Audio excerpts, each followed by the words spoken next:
안녕하세요. 북스토리 첫 번째 순서로 마을교육 공동체가 왜 등장하고 이렇게 부상할 수밖에 없었는지 그 시대적인 흐름과 교육 패러다임의 변화를 말씀을 드렸습니다. 한 4가지 정도로 말씀을 드렸는데 오늘은 그것을 간단하게 정리를 한번 해볼까 해요.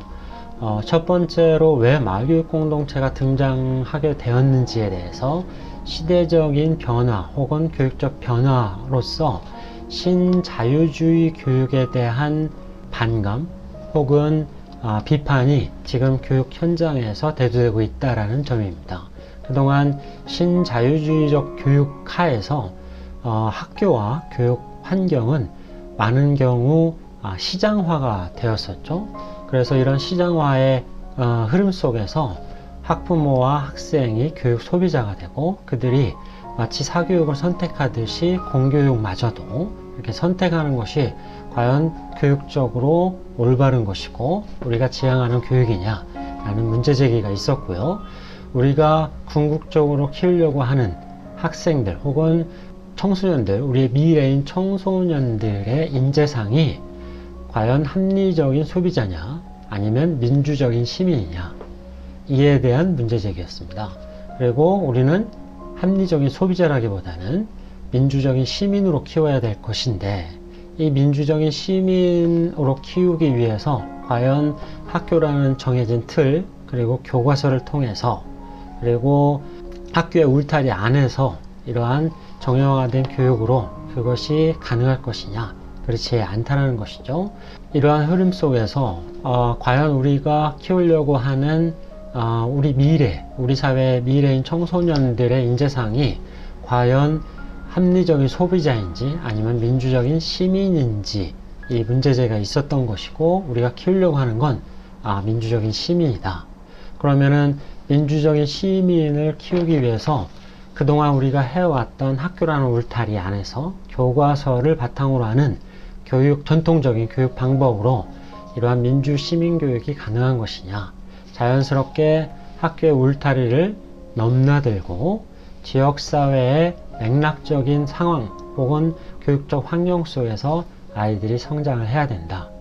그런 그 교육적 환경을 만들기 위해서는 사실은 지역사회가 청소년을 보듬고 이렇게 안아줘야 되는 그런 상황이 된 것이죠. 마을교육 공동체가 나올 수밖에 없었던 시대적인 상황 첫 번째였습니다. 두 번째는 학교 밖 교육의 공교육화를 제가 얘기를 했었는데요.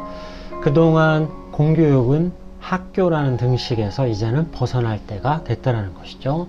학교 교육만이 공교육이 아니라 학교 밖에서 이루어지는 학생들의 성장과 배움도 이제는 공교육화 되어야 되고 이를 위한 지역사회의 준비 그리고 지역사회의 역량, 함양이 필요하다라는 관점입니다. 만약에 학교만이 오로지 공교육이라면 학교 밖에서 우리의 청소년들이 성장하고 배우는 것은 사교육이 될 것이고 그 사교육이라고 해서 이런 제도권 교육, 공교육이 외면하고 무시할 수 있는 상황은 아닌 거죠. 그래서 학교 밖에서 이루어지는 학생들의 배움과 성장이 공교육이라는 시스템 안에서 이루어져야 되는 것이고 지역사회도 그에 걸맞는 책임과 그 다음에 권한을 가져야 되는 것이죠. 마을교육 공동체는 사실은 지역사회의 교육적 성장도 함께 포함되는 개념일 것입니다. 그리고 세 번째로 제안을 했던 거는 탈중심적 연대였습니다. 탈중심적 연대에서 일단 탈중심을 보면요. 그동안 교육의 주체는 예를 들면 학생, 학부모, 교사 3주체라고 하는 것이죠. 그리고 교육의 관청은 우리가 알듯이 학교 혹은 시도교육청 혹은 지원청이죠.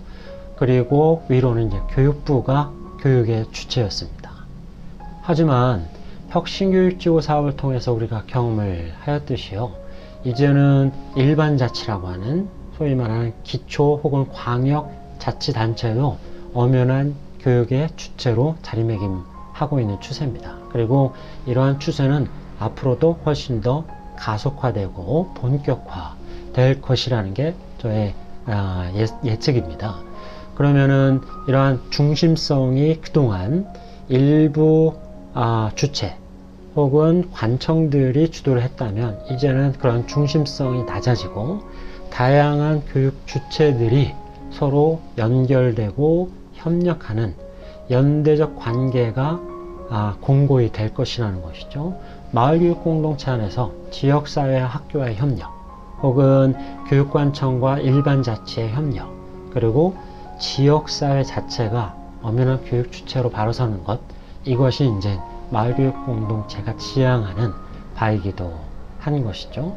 그리고 마지막으로 미래교육 환경에서 제가 강조를 했던 거는 과연 미래교육 환경이 어떤 식으로 변할까? 그동안은 학교를 포함해서 모든 관청이 조직이라는 위계적 시스템을 구축을 해왔다면 앞으로는 네트워크 사회로 전환을 할 것이다.